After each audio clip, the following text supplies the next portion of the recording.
Sa isang liblib na baryo sa probinsya ng Sorsogon, nakatira ang binatang si Roldan. 29 na taong gulang, isang albularyo na kilala sa buong bayan bilang tagapagtanggol ng mga tao laban sa mga masasamang espiritu at mga nilalang mula sa dilim. Ang kanyang bahay ay matatagpuan sa dulo ng isang makitid na daan, malapit sa kagubatan ng mga puno ng kahoy at umaabot na mga burol. Isang buhay na tahimik, ngunit puno ng panganib, dahil ang kanyang misyon ay hindi matatawaran. Si Roldan ay hindi isang ordinaryong lalaki.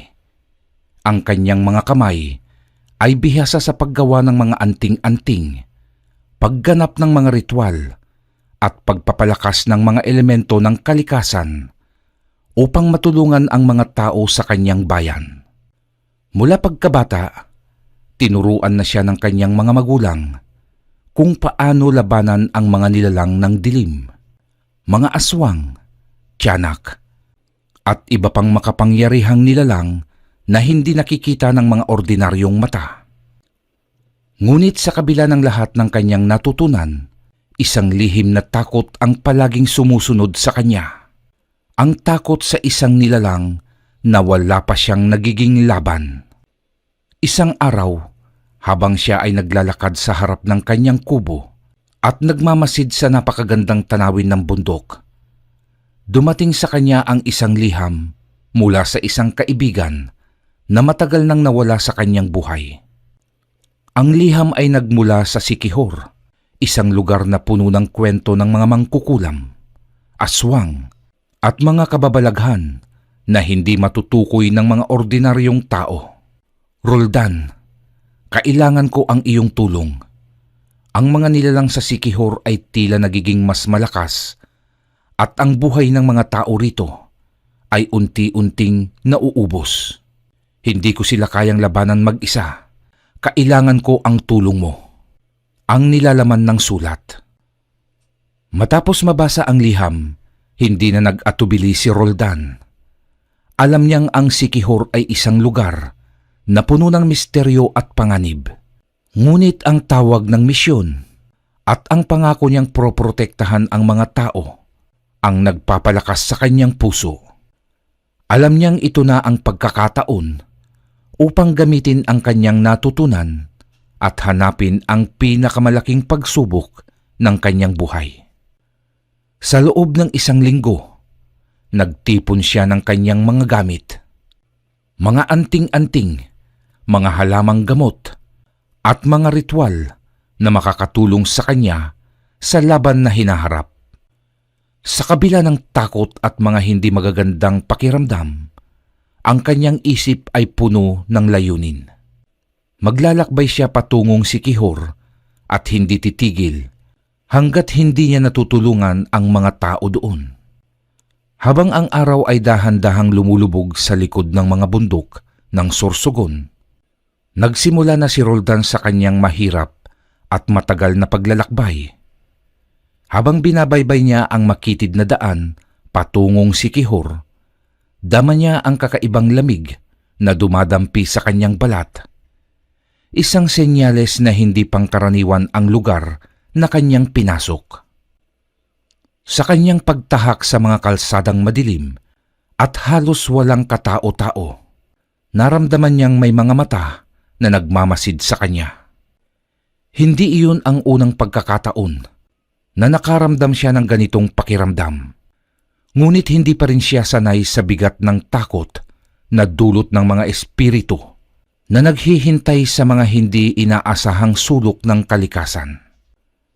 Habang naglalakad siya sa kakahuyan, narinig niyang parang may mga kaluskus na nagmumula sa likod ng mga puno. Mga tunog na hindi kayang ipaliwanag ng ordinaryong tao. Hindi malayo ang kanyang narating, ngunit ang kanyang katawan ay tila napagod na. Ang kanyang isipan ay puno ng mga tanong. Ano ang naghihintay sa kanya sa Siquijor? Ano ang mga nilalang na bumabalot dito at nagiging sanhi ng takot sa mga tao? Habang tinatahak ni Roldan ang makitid na daan, Sa loob ng kakahuyan ng sikihor, naramdaman niyang parang may biglang nagbago sa hangin.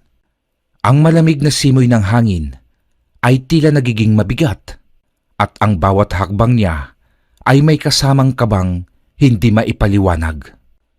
Patuloy siyang naglakad, ngunit ang mga kaluskos sa paligid ay naging mas malakas, parang may sumusunod sa kanya mula sa dilim. Nang makalapit siya sa isang bakanting lugar sa gitna ng kagubatan, tumigil siya sa pagkilos. Sa harap niya, isang tanawin ang nagpakita. Isang aswang na may pangit na itsura. Nakatayo at parang nagmamasid sa paligid.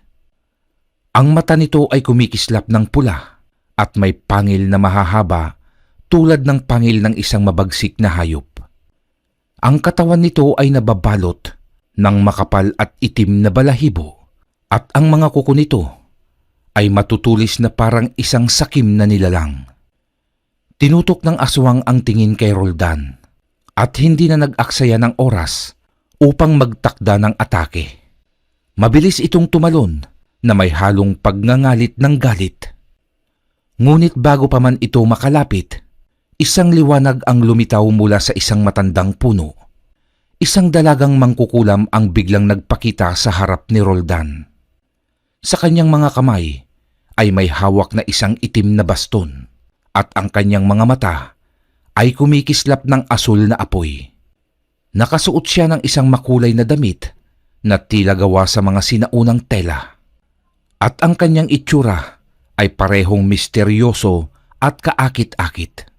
"Kayong mga nilalang ng dilim, hindi nyo kami kayang takutin!" Sigaw ng dalaga. Ang kanyang tinig ay may taglay na lakas at tapang. Ang kanyang baston ay umilaw ng maliwanag at naglabas ng isang matinding enerhiya na parang isang alon na dumaan sa buong kakahuyan. Sa isang iglap, naglakbay ang sigaw ng enerhiya sa hangin at nagtagumpay sa pagpapahina sa aswang. Nagulat si Roldan sa lakas ng dalaga at sa paraan ng kanyang pakikisalamuha sa aswang. Ang dalaga ay tila hindi natatakot at buong tapang na lumaban sa makapangyarihang nilalang na ito. Nagbigay siya ng isang mabilis na utos at isang kumikislap na alon ng liwanag ang nagbigay daan upang ang aswang ay mapatumba sa lupa. Ngunit hindi pa natapos ang laban. Ang aswang bagamat nasugatan ay patuloy na sumugod. Ang mata nito ay puno ng galit. Tumahimik ang lahat at naghintay si Roldan sa susunod na galaw ng dalaga. Si Roldan na hindi na kayang maghintay pa ay nagdesisyon na tumulong. Sa isang mabilis na galaw, inilabas niya ang isang maliit na kahon mula sa kanyang bag. Binuksan nito at mula sa loob ay kumislap ang isang mutya na matagal nang naipamana sa kanya ng kanyang angkan. Ang mutya ng kidlat. Habang hawak niya ito, naramdaman niyang nag-uumapaw ang lakas sa kanyang katawan. Isang matalim na liwanag ang kumislap mula sa mutya at bumalot kay Roldan. Isang sigaw ng kidlat na nagpuno sa buong kagubatan. Mabilis na tumakbo si Roldan patungo sa aswang at sa bawat hakbang niya, ang mga ulap sa langit ay nagdidilim at ang hangin ay sumasabog ng malakas na tunog. Ang aswang na natatakot sa lakas na dala ng mutya ay tumigil sandali. Ngunit bago pa man makapagtangka, isang malakas na kidlat ang sumabog mula sa kamay ni Roldan. Tumama ito sa aswang at nagdulot ng matinding pinsala sa katawan nito. Napatumba ang aswang sa lupa at sa sandaling iyon, nagsimulang kumilos si Elaine upang tapusin ang laban. Sa tulong ng mutya ng kidlat, muling nakapagtipon si Roldan ng lakas at nagsanib ang kanilang mga kapangyarihan upang tuluyang mapaslang ang aswang na naghasik ng takot sa kagubatan. Matapos ang laban, humarap si Roldan kay Elaine at ngumiti siya. "Maraming salamat sa iyong tulong, magandang binibini." Ngumiti si Elaine at tumango. "Hindi ka nag-iisa. Magkasama tayo sa laban na ito. Matapos ang matinding laban, nang humupa na ang mga alingaw-ngaw ng kidlat at tahimik na ang kagubatan, lumapit si Roldan kay Elaine. Salamat, wika ni Roldan, na medyo hinihingal pa rin dahil sa tindi ng labanan. Kung hindi dahil sa'yo, hindi ko alam kung paano ko siya matatalo. Si Elaine ay tumingin kay Roldan at ang mga mata nito ay kumikislap ng makahulugan. Hindi kita iiwan, hindi ba? Tinulungan ko lang ang mga tulad mong may malasakit sa mga tao. Nagbigay siya ng isang matamis na ngiti. Isang ngiti na may kasamang malalim na kabatiran. Minsan kailangan natin ng lakas, hindi lang mula sa mga kagamitan, kundi mula sa mga kasamahan natin. Ang mga salitang iyon ay nagsimula ng magbigay ng kahulugan kay Roldan. Bago pa ang lahat ng ito, hindi niya palubos na naisip na sa bawat laban may mga kasama siyang handang magbuwis ng kanilang buhay para sa nakakarami.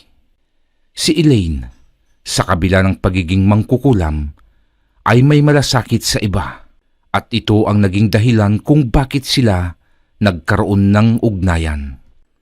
Pwede bang magtanong? Tanong ni Roldan habang nagsisimula silang maglakad papunta sa isang mas tahimik na bahagi ng kagubatan. Bakit mo ako tinulungan? At bakit ka nandito sa Sikihor? Ngumiti si Elaine. Ang kanyang muka ay puno ng misteryo. Bilang isang mangkukulam, may mga misyon din akong tinutupad. At isa na dito ang magbantay sa mga tao, tulad mo. Sa totoo lang, may mga lumang kwento ukol sa iyo, Roldan. Kilala kita sa iyong tapang at sa mga bagay na ginagawa mo para sa mga tao sa Sorsogon. Si Roldan ay naguluhan sa sinabi ni Elaine. Kwento? Anong ibig mong sabihin? Marami ng mga nagdaang taon ang lumipas. Ang mga taong tulad mo, ang mga antingerong albularyo, ay may malalim na koneksyon sa mga sinaunang nilalang at mga kapangyarihan ng kalikasan. Alam ko na hindi ka basta lamang isang albularyo. Ikaw ay may natatanging kakayahan at napaka-importante ng iyong misyon. Sinabi ni Elaine ito nang may misteryosong tinig at habang nagsasalita, may mga alon ng enerhiya na parang sumasabay sa kanyang mga salita. Si Roldan ay nagmuni-muni na parabang nagsisimula ng makuha ang buo niyang layunin sa buhay.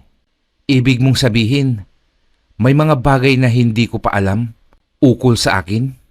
Na ang misyon ko ay mas malaki pa kaysa sa mga labanang gaya ng kanina? Si Elaine ay tumango. Oo, Roldan. Ang bawat albularyo ay may natatanging layunin at ikaw ay bahagi ng isang mas malaking puwersa. Minsan, kailangan nating magtulungan upang mapanatag ang balanse sa ating mundo. Habang naglalakad sila, nagsimulang magplano ang dalawa para sa susunod na hakbang nila. Alam nilang may mas malaking panganib na darating at hindi sapat na laging mag-isa. Bawat isa sa kanila ay may natatanging papel sa pagharap sa mga susunod na pagsubok. Si Elaine bilang isang mangkukulam at si Roldan bilang isang antingerong albularyo ay kailangang magsanib puwersa upang harapin ang mas pinakamalaking banta na darating sa Sikihor. Ngunit sa paglalakad nila, napansin ni Roldan na may isang bagay na nagbago sa aura ng kagubatan. Parang may presensya silang nararamdaman sa malayo na nagdadala sa kanila ng ibang mas matinding hamon. Dahil sa mas matinding kuryosidad ni Roldan, nagpaalam siya kay Elaine. Elaine, nararamdaman ko ang kakaibang aura sa paligid na nagdudulot ng kabigatan. Kailangan ko itong suriing mag-isa. Bagamat may pag-aalinlangan, hindi na nakapagpigil si Elaine. Alam niyang may tinatagong lihim ang kagubatan, kaya't napilitan siyang sumunod. Mag-iingat ka, Roldan. Kung ano man ang nararamdaman mo, siguruhin mong ligtas ka. Tumango si Roldan, pero hindi siya tumigil sa paglalakad. Tumungo siya papunta sa gitnang bahagi ng kagubatan.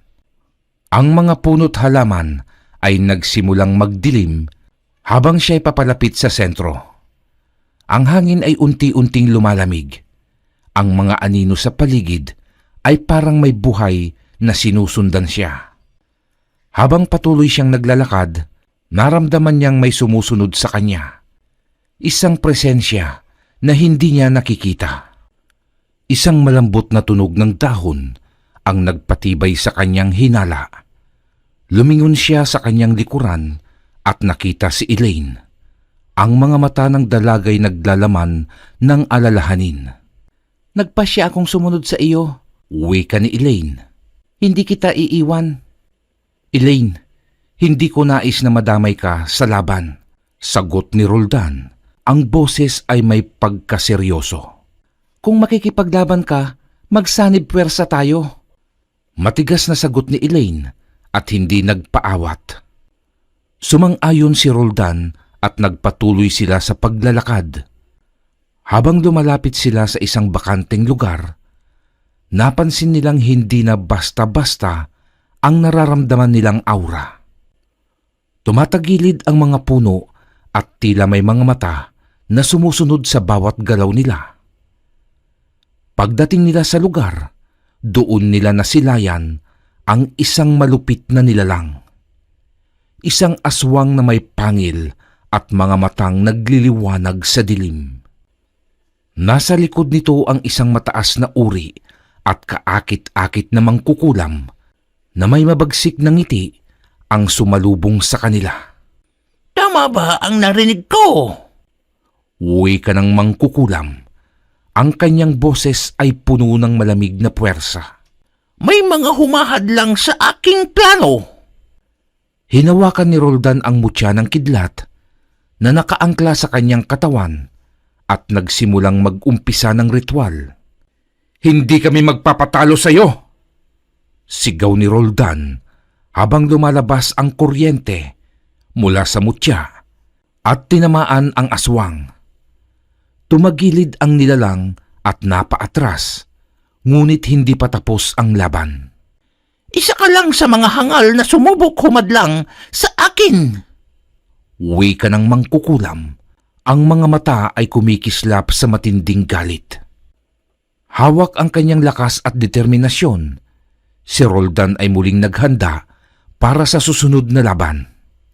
Kasama si Elaine, alam niyang hindi nila kaya kung di sila magtutulungan. Ngunit sa tulong ng mutya ng kidlat at lakas ng loob, handa silang ipagtanggol ang kanilang buhay at tuparin ang kanilang misyon. Sa gitna ng laban, ang masamang mangkukulam ay nagsimulang mag-ipon ng lakas upang barangin si Roldan. Ang kanyang mga kamay ay naglabas ng itim na enerhiya habang nagbubuntong hininga at iniiwasan ang mga atake ni Roldan na tinutulungan ng mutya ng kidlat. Ang lakas mo ay hindi sapat, Roldan! Ang mangkukulam ay sumigaw. Ang mga mata niya ay kumikislap sa galit. Mabilis niyang itinaas ang kanyang kamay at isang dilaw na ilaw ang lumabas mula rito papunta kay Roldan. Ang hangin ay nagsimulang magbago na parang may kasamang hangin ng kamatayan. Sa isang iglap, isang madilim na enerhiya ang dumapo kay Roldan. Tinatangkang pasukin ang kanyang katawan. Mabilis itong kumalat at naramdaman niya ang pagdapo ng malamig na pakiramdam ng panggugulo sa kanyang isipan. Hindi siya makagalaw ng maayos at unti-unti niyang nararamdaman ang epekto ng barang na nilikha ng mangkukulam. Roldan! Sigaw ni Elaine.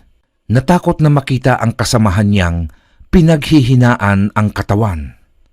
Hindi siya nagdalawang isip at mabilis na nilapitan si Roldan. Gamit ang kanyang mga kamay, itinaas ni Elaine ang kanyang antas ng mahika. Sa bawat galaw, parang may mga alon ng enerhiya na nagsisimulang magbago sa paligid. Ang aura niya ay nagbabalik ng lakas, at isang mapanlinlang na sulyap ng liwanag ang pinalabas niya sa kamay upang tangkaing kontrahin ang pagkakalagay ng barang kay Roldan. Bumalik ka sa iyong lugar! Sigaw ni Elaine habang pinapaigting ang lakas niya. Isang malaking pader ng enerhiya ang umikot sa katawan ni Roldan at nagbigay sa kanya ng kaligtasan mula sa masamang barang. Tumilapon ang dilaw na ilaw na pinadala ng mangkukulam kay Roldan at bumalik mismo sa kanya. Dahil sa pagtulong ni Elaine, nakabawi si Roldan at nakapag-concentrate muli. Ang mga mata ni Roldan ay muling kumislap ng matinding galit at determinasyon. Hindi mo kami kayang patahimikin, wika niya. Pagkatapos ay itinutok ang mutya ng kidlat patungo sa mangkukulam. Tama ka, hindi kami natatakot. Wika ni Elaine. Ang kanyang boses ay matibay at puno ng tapang. Nagtulungan sila upang muling mapaslang ang mangkukulam. Sa isang mabilis na galaw, buong lakas na itinaas ni Roldan ang kanyang kanang kamay kung saan nananatiling kumikislap ang mutya ng kidlat.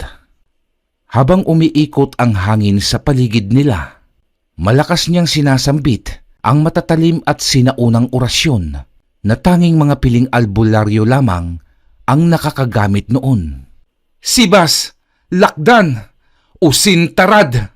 Lumiyab ang hiwaga ng liwanag! Sigaw ni Roldan habang ang buong paligid ay nayanig. Kasabay ng pagtama ng liwanag mula sa langit, waring kidlat na may dalang purong enerhiya. Ang mga salitang iyon ay lumusot sa hangin na parang mga punyal ng liwanag, tumama sa katawan ng masamang mangkukulam na ngayoy napatigil at napasigaw sa sakit. Hindi maaari ito! Ako ang pinakamakapangyarihan sa timog kanlurang kabunduan! Sigaw ng mangkukulam habang unti-unting kinakain ng orasyon ang kanyang enerhiya. Ang kanyang anino ay naglaho at ang mga simbolo ng kadiliman sa kanyang katawan ay nagkabitak-bitak at sumabog sa liwanag na parang alikabok sa hangin.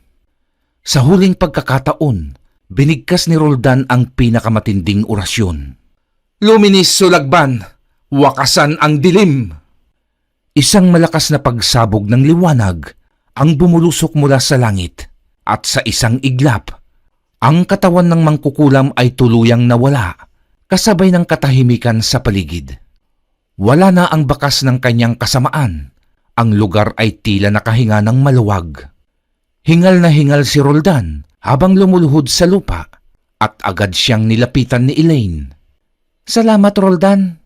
Kung hindi mo yun ginawa, baka tayong dalawa na ang napaslang niya. Mahinang wika ni Elaine at hinawakan ang braso ng binata. Ngumiti si Roldan kahit pagod. Basta't may kasama akong kagaya mo, hindi ako uurong. Matapos ang matinding pagsabog ng liwanag na siyang tumapos sa masamang mangkukulam, tuluyan nang bumagsak si Roldan sa lupa. Hindi na niya kinayang itayo pa ang sarili. Nanginginig ang kanyang mga kamay at nanlalabo ang paningin. Ang bigat ng enerhiyang kanyang ginamit ay parang kuryenteng gumapang sa buo niyang katawan. Nakakapagod, nakakapanghina. Roldan!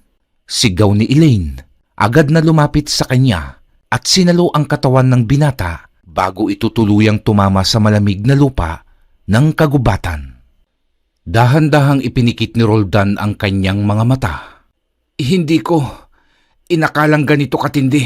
Sa unang araw pa lang dito sa Sikihor, ganitong laban na agad ang sasalubong sa akin. Mahinang sambit ni Roldan. Hinaplos ni Elaine ang kanyang noo at marahang isinandal ang ulo nito sa kanyang kandungan. Hindi ka dapat nag-iisa. Mabuti na lang at sinundan kita. Napangiti si Roldan kahit halos wala na siyang lakas. Mabuti nga't nandiyan ka. Kung hindi... Ngunit hindi na niya natapos ang sasabihin. Tuluyan na siyang nawalan ng malay. Tahimik ang buong paligid. Tanging ang pagaspas ng dahon at mga marahang paghinga ni Roldan ang maririnig.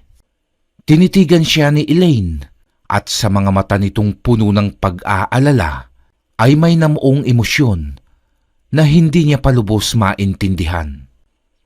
Agad niyang kinuha ang isang maliit na garapong may pulbos ng halamang gunita mula sa kanyang panlukbutan at pinatak ito sa labi ni Roldan. "Magpahinga ka, Roldan. Ako muna ang bahala sa iyo." Sa gabing iyon, habang unti-unting lumalalim ang dilim sa Siquijor, isang bagong alaala ang sumibol sa puso ni Elaine.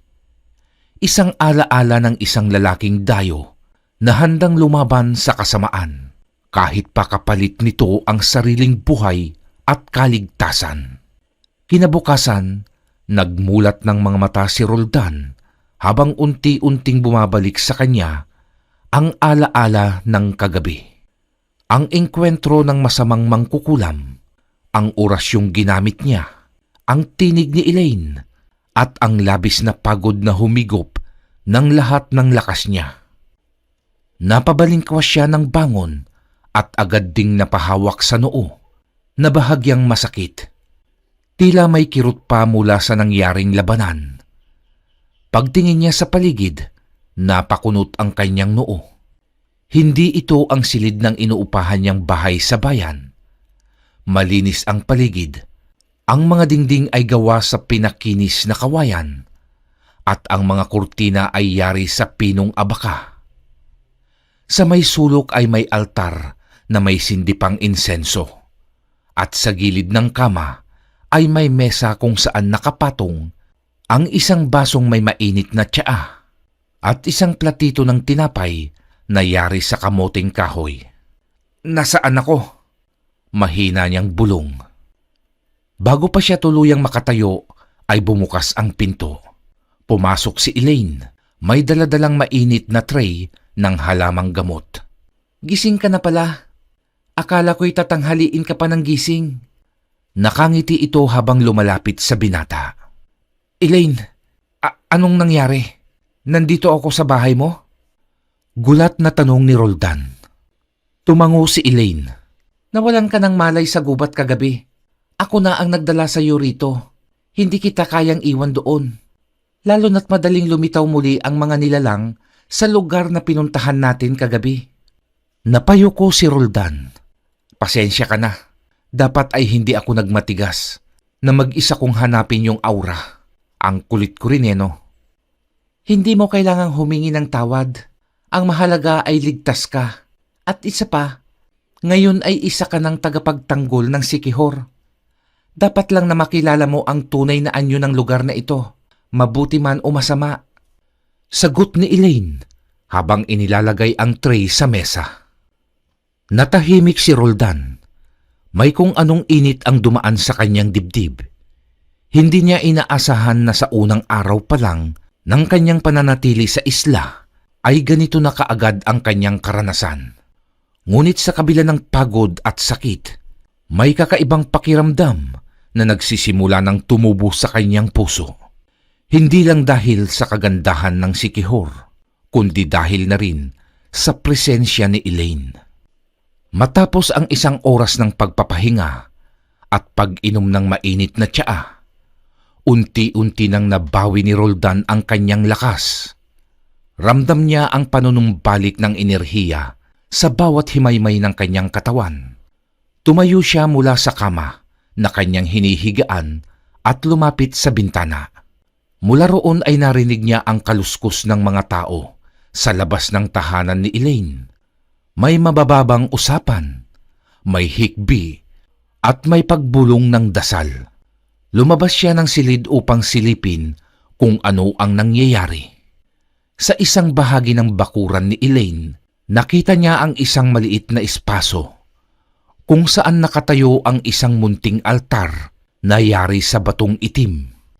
Sa tabi nito'y naroon si Elaine, nakaupo sa banig at nakasentro ang atensyon sa isang lalaking nanginginig habang yakap ang kanyang ina. Ang lalaki ay payat, nanlilimahid at tila wala sa sarili. Lumapit si Roldan, may pagtataka sa kanyang mga mata. "Anong nangyayari, Elaine?" Mahinang tanong niya. Hindi siya agad sinagot ni Elaine. Sa halip, marahang kinuha nito ang isang dahon ng sambong, binasbasan ng dasal, saka pinatong sa noo ng pasyente. Ilang sandali pa'y dumilat ang lalaki at nagsimulang magsalita ng mga salitang hindi maintindihan. Tila ibang wika, tila tinig ng ibang nilalang. Sa gilid ni Roldan ay may matandang lalaki na marahang bumulong sa kanya. May aswang sa baryo. Isa ito sa mga nahawaan. Hinawaan ng kaluluwa ng kadiliman. Si Elaine na ang gumagamot ngayon sa mga nahawa. Napalunok ng laway si Roldan. Ang lahat ng kanyang akala tungkol kay Elaine ay lalo pang lumalim. Hindi lamang siya maganda, hindi lamang siya matapang. Si Elaine ay isang manggagamot, isang tagapaghilom. At ngayon, unti-unti nang nakikita ni Roldan ang tunay na mundo na dapat niyang paglingkuran. Maya-maya lang, nang kaunting pasyente na lamang ang ginagamot ni Elaine, ay nagdesisyon si Roldan na lumibot sa buong baryo. Bitbit ang kanyang mutya at ilang halamang gamot na iniabot ni Elaine bilang pag-iingat. Marahan siyang naglakad sa makikitid na daan ng nayon. Habang siya'y naglalakad, nararamdaman niya ang bigat ng paligid. Hindi lamang dahil sa katahimikan, kundi sa malamig na ihip ng hangin na tila may dalang babala. Sa bawat kanto na kanyang nilalampasan, kapansin-pansin ang mga tahanang may mga dahon ng saging na nakatali sa pinto. Ang iba naman ay may abo sa harapan, isang lumang pamahiing panlaban sa masasamang espiritu. May ilang matandang lumalabas ng bahay at tahimik na tumitingin kay Roldan habang siya'y dumaraan. Hindi man nagsasalita, bakas sa mga mata nila ang pag-asa. Tila inaasahan na siya ang sagot sa mga kasalukuyang dinaranas ng kanilang lugar. Sa di kalayuan ay napansin ni Roldan ang isang maliit na pamilya na nakaupo sa labas ng kanilang tahanan. Ang amay nakaupo at tila matamlay, habang ang anak ay nangangatog sa isang sulok. Nilapitan niya ito at tinanong, "May sakit po ba sila?" Ngunit bago pa makasagot ang ina, bigla na lamang napatingin sa kanya ang bata. At mula sa mga mata nito ay tila may kumislap na kakaibang ningning. Hindi ito karaniwan, hindi ito normal. Isa itong palatandaan. Tama ang hinala niya. Hindi lamang isa o dalawa ang apektado. Marami na ang nayanggaw sa baryong ito. Dahil sa nakita ni Roldan, mabilis siyang kumilos. Inilabas niya agad ang mutya ng kidlat at ilang tuyong halamang gamot mula sa kanyang bag. Maingat ngunit mabilis ang bawat galaw niya habang nilalapatan ng lunas ang bata. Paulit-ulit niyang binibigkas ang isang sinaunang orasyon upang iwasan ang tuluyang pagkahawa ng espiritu ng aswang. Nanginginig ang kamay ng ina ng bata habang pinapanood siya. Ngunit nagliwanag ang muka nito nang makita ang unti-unting pagbuti ng kalagayan ng anak. Ilang minuto pa ay dumating si Elaine. Pawisan ngunit alerto. Agad niyang tinignan ang pasyente at tumango kay Roldan. "Magaling ka, Roldan," maikling sabi ni Elaine habang inilalabas ang sarili niyang mga kagamitan. "Hindi ko na hinintay pa na lumala ang sitwasyon. Kailangan nilang maagapan," tugon ni Roldan. Sabay silang nagtrabaho. Si Roldan ay patuloy na nagbibigay ng orasyon habang si Elaine ay naghahalo ng isang mapait na serbesa mula sa halamang giniling niya gamit ang batong makaluma. Ipinainom nila ito sa bata at ilang minuto pa ay unti-unti nang nanumbalik ang normal nitong paghinga. Nang gumaan na ang sitwasyon ay nagkatinginan ang dalawa. "Dumarami sila," mahina ngunit seryosong sabi ni Elaine. Tumango naman si Roldan. Kailangan nating kumilos bago mahuli ang lahat. Dahil sa dumadaming kaso ng pangyayanggaw ng aswang, araw-araw na kumikilos sina Roldan at Elaine upang manggamot. Sa bawat umaga, magkasama silang lumilibot sa baryo. Dala ang mga kagamitan at mga orasyon. Sa tulong ng mutya ni Roldan at ang sinaunang kaalaman ni Elaine sa kulam at paghilom, isa-isang napagaling ang mga nahawa. Hindi naging madali ang mga araw. May mga pagkakataong kinakailangan nilang makipaglaban sa mga nalipasan na ng lunas. Mga nilalang na tuluyan ng naging halimaw. Ngunit sa bawat tagumpay, tumitibay ang tiwala ng mga taga-baryo sa kanila. Ang baryong minsang puno ng takot at pag-aalinlangan ay unti-unting napalitan ng pag-asa. Pagkalipas ng isang buwan, tuluyan nang naampat ang pagkalat ng pangyayanggaw. Naitala ang huling kaso at ang baryo ay nagdiwang. Nagbigay ng pasasalamat ang mga tao kay na Roldan at Elaine sa pamamagitan ng isang simpleng salo-salo sa gitna ng plaza. Habang pinapanood nila ang mga batang masayang naglalaro, bahagyang ngumiti si Roldan. Hindi ko inaakala na ganito kabilis ang mga pangyayari. Wika niya. Tumango naman si Elaine. Nakatingin din sa mga bata. Minsan, kapag ang kapalaran ay humihiling ng mabilisang aksyon, dapat handa tayong tumugon. Tahimik silang nagkasundo sa titig. Sa gabing iyon, sa ilalim ng malamlam na liwanag ng buwan at sa tahimik na simoy ng hangin na dumadaloy sa paligid, tuluyan nang nagkaaminan sina Roldan at Elaine. Hindi man maingay ang kanilang mga salita, damang-dama ang bigat at katapatan ng kanilang damdamin. Roldan, hindi ko alam kung saan nagsimula ito, pero nararamdaman ko na hindi ko na kaya nang wala ka sa tabi ko. Mahinang wika ni Elaine habang nakatitig sa malayo. Lumapit si Roldan at dahan-dahang hinawakan ang kamay ni Elaine. Ako rin, Elaine. Lahat ng dinaanan natin nitong mga nakaraang linggo, unti-unti mong binago ang pananaw ko.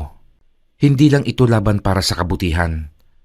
Ito na rin ang laban para sa taong mahal ko. Nagkatitigan sila. Sa kanilang mga mata, kitang-kita ang pag-ibig na dahan-dahang umuusbong sa gitna ng kaguluhan at dilim.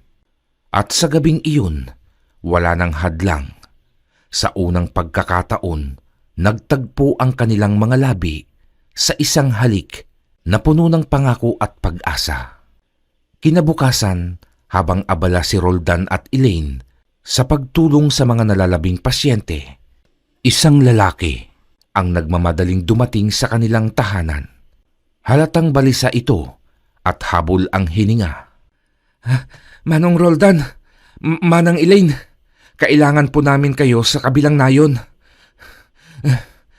Wika ng lalaki, halos hindi makapagsalita sa pagod.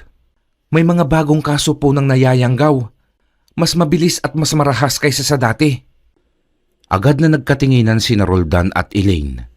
Alam nilang hindi ito magandang senyales.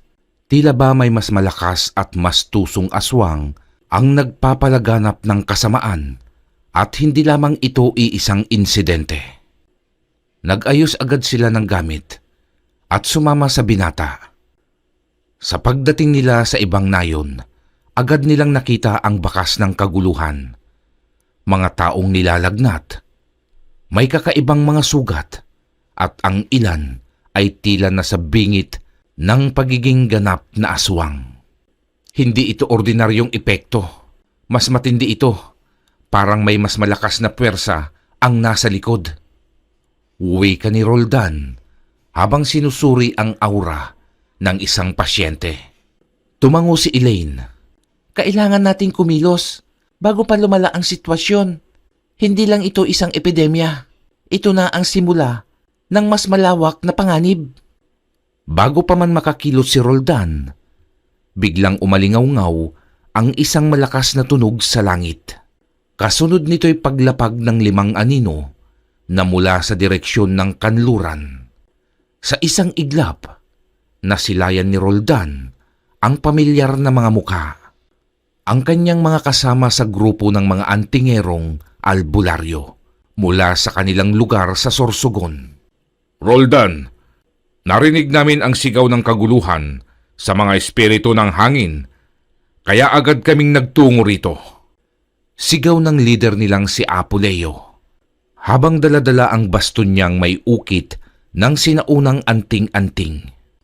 Napangiti si Roldan. Sakto ang dating niyo, Apo. Kumakalat na ang panganib. Hindi na ito basta-basta pangyayanggaw. May mas malalim na puwersang nasa likod nito. Lumapit si Elaine at magalang na bumati sa mga dumating. Salamat po at narito kayo. Kailangan namin ang tulong. Tumingin ang mga antingerong albularyo sa paligid at sa kanilang mga mata ay nasasalamin ang determinasyon. Ang pakikibaka laban sa dilim ay nagsisimula na. At ngayon, hindi na mahihirapan sa misyon sina Roldan at Elaine. Maya-maya isang malakas na pagyanig ang naramdaman sa lupa. Kasunod nito'y ay ang pagdating ng 6 na tauhan na nakasuot ng itim at pulang balabal. Mga simbolo ng sinaunang sining ng panghuhuli sa nilalang ng dilim. Sila ang mga manunugis, mga bihasang tagasugpo ng mga aswang, at maligno mula sa lalawigan ng Albay. Nang makita ni Roldan ang kanilang pinuno, agad siyang lumapit. Baste, tawag niya habang tinatapik sa balikat ang kaibigang matagal na niyang hindi nakita. Hindi ko inaasahan na darating kayo. Alam mo naman kami, Dan, kapag may naamoy na dilubyo, hindi kami nagpapahuli. Sagot ni Baste habang ngumingiti. Lumapit ang iba pa sa kanila at bumati kina Elaine at sa grupo ng mga antingerong albularyo. Ang ganda ng pagkakaugnay natin ngayon. Ang antingerong albularyo ng Sorsogon at ang manunugis ng Albay. Ang liwanag ng 2 panig ng Bicol ay nagtagpo. Uwi ka ni Apuleo. Tumango si Roldan. Panahon na para magsama-sama ang mga tagapagtanggol. Hindi lang ang baryo ang kailangang ipaglaban ngayon, kundi ang buong kalupaan. Hindi pa man natatapos ang pag-uusap ng mga antingerong albularyo at ng mga manunugis. Isang malamig na ihip ng hangin ang dumaan sa baryo. Kasunod nito'y isang pulutong ng mga kababaihang nakasuot ng matingkad na kulay ube at itim, habang ang ilan na may dalang mga kahon ng halamang gamot, garapon at kulam, at pulbos ng mahika. Ang mga ito'y walang iba kundi mga mangkukulam at mambabarang mula sa Camarines Sur. Lumapit ang kanilang pinuno, isang matandang babae na may puting buhok, ngunit tirik ang mga matang, makapangyarihan ang dating. Ako sila kang Binipeli at narito kami hindi upang makipag-away, kundi upang makiisa sa laban. Wika ng matandang babaeng pinuno. Saglit na katahimikan ang bumalot sa lahat. Hindi sanay ang mga antingerong albularyo na makipag-alyansa sa mga tulad nila. Ngunit hindi rin sila bulag sa banta ng pangyayanggaw na lumalaganap. Tumango si Roldan at lumapit kay Lakambini Feli. Kung iisa ang layunin natin, walang dahilan para hindi tayo magsanib. Ang panahon ng pagkakawatak-watak ay tapos na. Magkaiba man ang ating pamamaraan, iisa lang ang ating laban. Ang iligtas ang mga inosente. Dagdag ni Elaine. Tumango ng ngiti si Lakambini Feli. Kaya kami narito. Tapos na ang lumat-lumang alitan. Panahon na para ang liwanag, anino, at mahiwagang kaalaman ay magsanib sa iisang panata. Maya-maya, habang abala ang lahat sa pagpaplano, tumanggap ng serye ng video call si Roldan mula sa mga kasamahang antingero na nasa iba't ibang panig ng Pilipinas. Mula sa Ilocos, Leyte, Palawan, hanggang sa Zamboanga. Isa lang ang kanilang sinasabi, lumalawak ang panganib. Roldan, hindi na ito simpleng pangyayanggaw. May mas madilim na pwersang gumagalaw. Ang mga aswang, hindi na lang basta nananakot. Pumapatay na sila at lantaran ng kinakain ang laman loob ng mga inosente. Wika ng isang antingero mula sa Davao. Dito sa Cebu, pati mga bata, pinupuntirya na. Hindi na namin tiyak kung sino ang tao at sino ang nilalang. Dagdag pa ng isa. Habang isa-isa niyang pinapakinggan ang bawat ulat, lalong tumindi ang kabog ng dibdib ni Roldan. Napagtanto niyang hindi lamang ang baryong kinaroroonan nila ni Elaine ang apektado, kundi ang buong bansa. Ang pangyayanggaw ay tila isang epidemya na hindi basta-basta mapipigil. Matapos ang serye ng tawag, lumapit si Roldan kina Elaine, lakambi ni Peli, at sa mga kaalyado niyang manunugis at antingero. Kailangan nating kumilos ngayon. Hindi na ito laban ng isang bayan. Laban na ito ng buong kalupaan. Matatag niyang sabi. Dahil sa mga balita sa radyo at telebisyon, puro hinggil sa sunod-sunod na pag-atake ng mga aswang at iba pang nilalang ng dilim, tila katahimikan ang namamayani sa mga lansangan. Sa araw man o gabi, bihira na ang lumalabas. Isang uri ng katahimikan na takot ang bumabalot sa bawat tahanan. Ang mga tindahan ay nagsimulang magsara ng mas maaga. Ang mga eskwelahan ay pansamantalang itinigil ang pasok. Ang mga simbahan ay nagsimulang magdaos ng mga panalangin sa loob ng sagradong pinto. Parang lahat ay naghahanda sa isang digmaang hindi nila lubos na nauunawaan. Samantala, sa kabila ng katahimikan sa mga kabayanan, ang buong hanay ng liwanag, mga antingerong albularyo, manunugis, mangkukulam ng kabutihan, at maging ilang nilalang na dating itinago sa alamat ay nagsimula ng kumilos. Mula sa iba't ibang bahagi ng bansa, bumuo sila ng alyansa. Bitbit ang layuning harapin ang puwersa ng dilim. Ito ang simula ng mas matinding digmaan, kung saan hindi na sapat ang pagiging handa. Kailangan na ng tapang, karunungan at pagkakaisa. Hanggang dumating na ang hindi maiiwasang sandali, ang pagdanak ng dugo. Isang gabing madilim, walang bituin sa langit. Tila ba ang kalikasan mismo ay nakikiramay sa darating na trahedya. Mula sa mga kagubatan, kabundukan, at baybayin ay lumusob ang mga nilalang ng dilim. Hindi na sila nagtatago sa anino. Hayagan na ang kanilang pagkilos. Ang mga mata ng mga aswang ay naglalagablab at ang kanilang pagngangalit ay lumusob sa katahimikan ng mga baryo.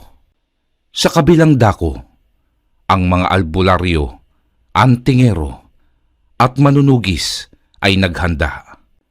May dalang sinaunang anting-anting, mga talisman, at sagradong orasyon na minana pa nila sa mga ninuno. Sa isang sagradong burol, sa gitna ng sikihor, nagtipon-tipon ang mga mandirigma ng liwanag. Lumipad ang mga apoy, nagsagupaan ang mga orasyon at sumpa. At sa bawat bigkas ng dasal ay may aswang na tumitilapon. Ngunit sa bawat isa ring natatalo sa dilim, may isang albularyong nadadapa, nasusugatan o nasasawi. Dugo ng kadiliman at liwanag ang magkahalong bumabalot sa lupa. Wala nang atrasan.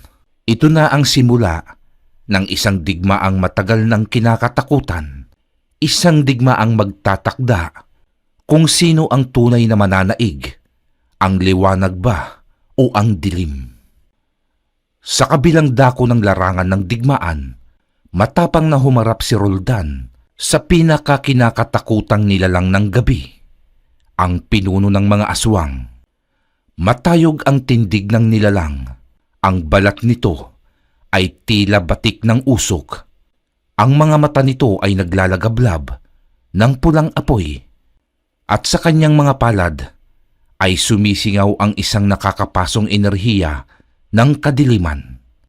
Siya ang punot dulo ng lahat, ang pasimuno ng paglaganap ng pangyayanggaw, ang dahilan ng pagkaulila ng maraming bata at ang ugat ng pagkawasak ng kapayapaan.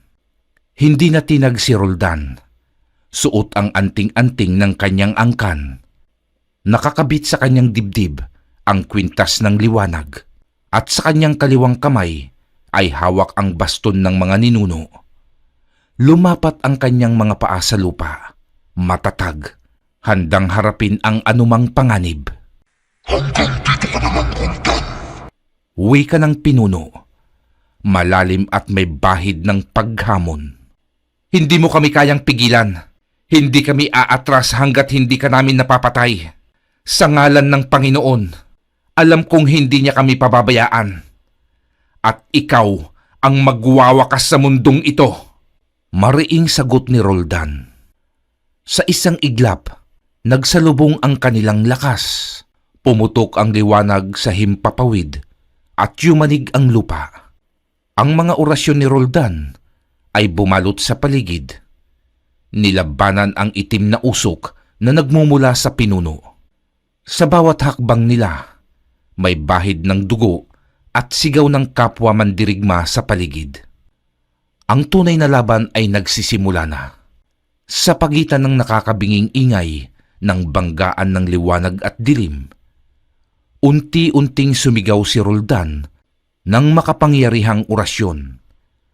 Ang kanyang mga palad ay kumislap at mula sa paligid ay nagsimulang lumutang ang 4 na kakaibang sinag. 4 na mutya, bawat isa'y sumisimbolo ng pangunahing elemento ng kalikasan. Mutya ng apoy, bigyan mo ko ng lakas na tumupok sa kasamaan. Bulalas ni Roldan habang bumalot sa kanyang katawan ang naglalagablab na apoy. Mutya ng hangin, isama mo ang bilis ng liwanag sa aking mga galaw. Kasunod nito, isang bugso ng hangin ang bumalot sa kanya. Halos hindi na makita ang kanyang anyo sa bilis ng kanyang kilos. Mutya ng tubig, dalhin mo sa akin ang daloy ng karunungan at paghihilom. Ang tubig ay sumanib sa kanyang orasyon, tila nagbibigay ng malinaw na paningin at matinding konsentrasyon. Mutya ng lupa, patatagin mo ang aking puso at kaluluwa. At ang lupa ay lumindol at tila may kapangyarihang tumindig ang buong paligid sa panig ng liwanag. Ang 4 na mutya ay pumaligid kay Roldan.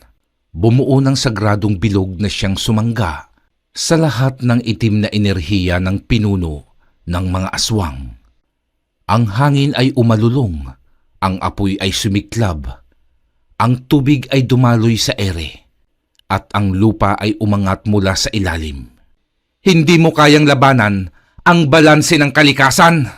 Sigaw ni Roldan sa pinuno ng mga aswang. Isang matinding liwanag ang sumalubong mula sa kanyang katawan. Isang liwanag na hindi basta-basta kayang tignan. Ang huling alas ni Roldan ay tuluyang bumalot sa katawan ng pinuno ng mga aswang. At doon nagsimula ang pagbagsak ng kadiliman. Sa tindi ng enerhiyang nagmumula sa 4 na mutya, unti-unting nanghina ang pinuno ng mga aswang. Ang dating matikas at mapanganib na anyo nito ay unti-unting nadurog sa ilalim ng liwanag ng 4 na elemento. Ano ito? Sigaw ng nilalang habang ang katawan nito'y sinisimulang lamunin ng apoy. Binabalot ng hangin, tinatangay ng tubig, at nilalamon ng lupa. Hindi mo na kayang lumaban dahil hindi kailanman mananaig ang dilim sa puso ng mga taong pinipiling manindigan.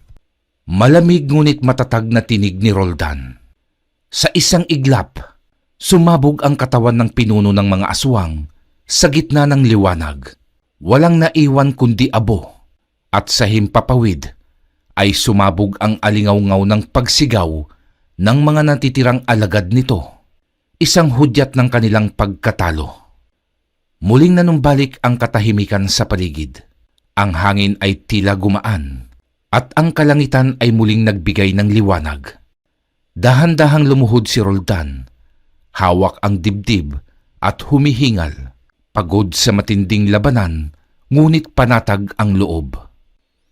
Nagtipon-tipon ang mga albularyo, ang mga mangkukulam, mambabarang, at manunugis sa paligid niya. Lahat ay tahimik, lahat ay puno ng paggalang. Panalo tayo. Ikaw ang naging susing liwanag sa laban na ito. Mahinang bulong ni Elaine habang lumalapit kay Roldan. Napangiti si Roldan kahit nang hihina. Hindi ako nag-iisa. Wika nito. At sa araw na iyon, itinala sa kasaysayan ng buong bayan ang pagkatalo ng pinakamalupit na nilalang ng dilim. Ang araw ng tagumpay, ang araw ng pag-asa. Makalipas ang matinding labanan, unti-unti nang bumalik ang katahimikan sa buong bansa. Ang mga lansangan na nooy pinamumugaran ng takot ay muli nang naging ligtas para sa mga tao. Ang bawat baryo, bayan at lungsod ay unti-unting bumangon mula sa trahedyang iniwan ng pananakot ng mga aswang. Sa tulong ng mga antingerong albularyo, mangkukulam, mambabarang at manunugis mula sa iba't ibang sulok ng Pilipinas, ay muling naibalik ang balanse sa pagitan ng liwanag at dilim. Pinag-isa sila ng layunin at paniniwala na ang pagkakaisa ay walang dilim ang hindi kayang pagtagumpayan. Nagsagawa ng pagdiriwang ang bawat nayon upang ipagdiwang ang tagumpay.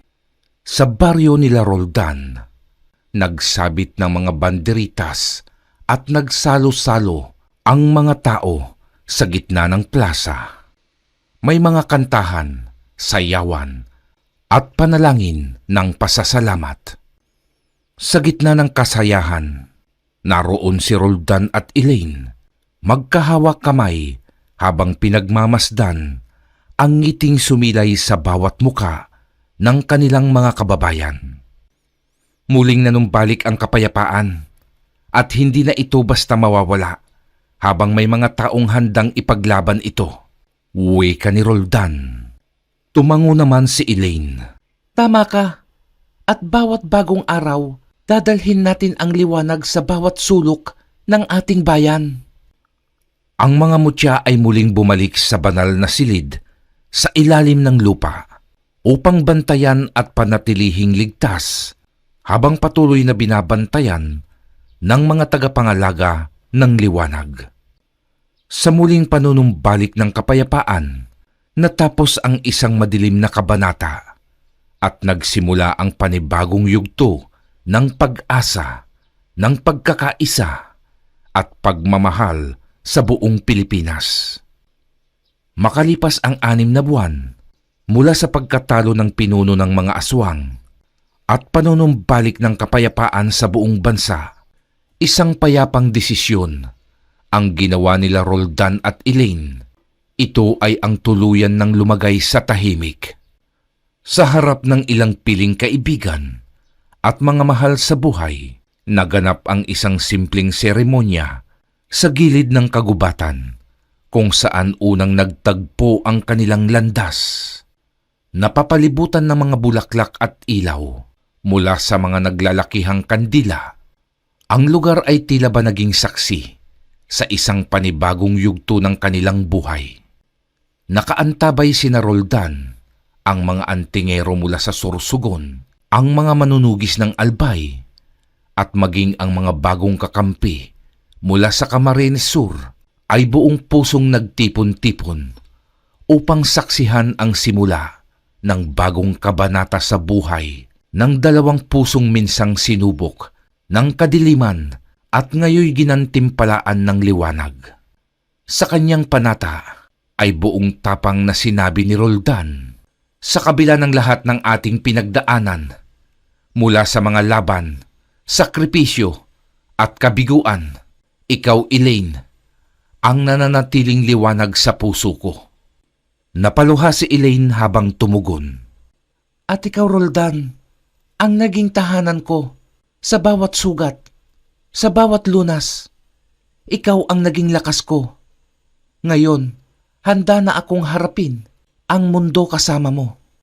Ang araw na iyon ay hindi lamang simbolo ng pag-iisang dibdib, kundi pag-uumpisa rin ng bagong misyon, ang pagtulong sa mga nangangailangan. Hindi lang bilang mag-asawa, kundi bilang magkasanggang tagapangalaga ng kabutihan. Makalipas ang 9 na buwan, mula nang lumagay sa tahimik sina Roldan at Elaine, ay isinilang ni Elaine ang isang malusog na sanggol na lalaki. Sa unang iyak pa lang ng sanggol, ay tila ba nagliyab ang paligid ng liwanag at mainit na enerhiya, isang palatandaan na hindi siya ordinaryong bata. Ang sanggol ay may dugong antingero ng albularyo mula kay Roldan at dugo ng makapangyarihang mangkukulam mula kay Elaine, isang pambihirang pinagsamang lahi na matagal nang inaasahan sa mga hula ng matatanda, ang isinilang upang maging tagapagbalanse ng liwanag at dilim sa darating na panahon. Pinangalanan siya ng mag-asawa na Ryan, hango sa salitang royal na nangangahulugang hari at aninag na simbolo ng liwanag sa dilim. Mula sa kanyang kapanganakan, dama na ng mga tagapagbantay ng kalikasan, espiritu ng kagubatan, at maging mga nilalang ng anino na isang makapangyarihang nilalang ang isinilang. Habang hawak ni Roldan ang kanyang anak, bumulong siya kay Elaine. Ito na ang bunga ng ating pagmamahalan. Isa siyang pag-asa. Ngumiti si Elaine at hinaplos ang pisngi ng bata. At kapag dumating ang panahon na kailanganin niyang pumili sa pagitan ng anino at liwanag, nandito tayo upang gabayan siya. Sa katahimikan ng gabi, sa gitna ng isang bagong simula, isinilang hindi lamang ang isang bata, kundi isang bagong kabanata ng kasaysayan.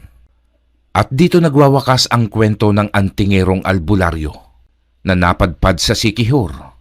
Isang albularyong hinubog ng laban, pinatibay ng pag-ibig, at isinugo ng tadhana upang gapiin ang dilim. Sa kanyang pagdating ay muling nabuhay ang pag-asa, at sa kanyang pag-alis ay naiwan ang kapayapaang matagal nang pinapangarap ng bayan. Ang kanyang pangalan ay Roldan, isang alamat na hindi kailanman malilimutan ng lupaing minsang binalot ng takot. Ngunit ngayoy, binabalot ng pag-ibig, liwanag, at panibagong simula. Wakas. Marami pong salamat sa inyong pakikinig, mga kakilabot. Dumako naman po tayo sa ating shoutout. Shoutout po sa lahat ng ating subscribers at silent listeners. Shoutout din po kina Kakilabot, Tita Sareno, Nida Kiambao from Kuwait, Biolili Harso from Cavite, Miriam Leibelt, Belinda Nir, Milagrosa Luke from Hong Kong, Elsa Gonzalez from China, Miss Carmelita Pruna from Dubai, Asili Gumban, Emmanuel Escobar from Laguna, Idelberto Balanlay and Balanlay family from Talolora, Palapag, Northern Samar, Sherwin Mamawe from Talavera, Nueva Ecija, Charlene Gumansing from Muscat, Oman, Henry Bailon from Saipan, Val Dayot from Kalinog, Iloilo, Dear Friend from Kuwait, Red Sniper from Saudi Arabia, Delia Joksing from Iloilo, Ellen Kiano, Marjan Oliva, Angel Remoto Suzuki, Michael Bacure, Javier Gonzalez, Maria Futomo, Norberto Prejola, Leonardo Salaya, Boss Jeric, King Dragon, Angelito Damamangna, Virgilio Remejo, Joel Cabahug, Kuya Joel Vlogs, Michael Marcelo, Annalisa Lidasan, Antonia Muñoz, Jason Salas, Mel Churi, Chino Panoy, Romel Soringa, Jimmy Payot, Joel Di Guzman, Jenilyn Mangublanan, Hazel Concepcion, Jose Malate, Norberto Prejola, Leonardo Salaya, Nena Abaca, Hungry Buster, Japet Trimby Villa, Tahani Vlogs, Gabriel Lazaro, Pedro Mamon, Noel Arnaldo from Cavite, Conrado de la Cruz, and Susan Manalo. Maraming salamat po sa inyong lahat mga kakilabot. Sana po wag po kayong magsawang suportahan ang ating channel. At umasa po kayo na patuloy po akong magbibigay sa inyo ng kwentong magbibigay ng aliw, mag-aalis ng lungkot na siyang makakasama nyo sa inyong pagre-relax. Marami pong salamat muli mga kakilabot.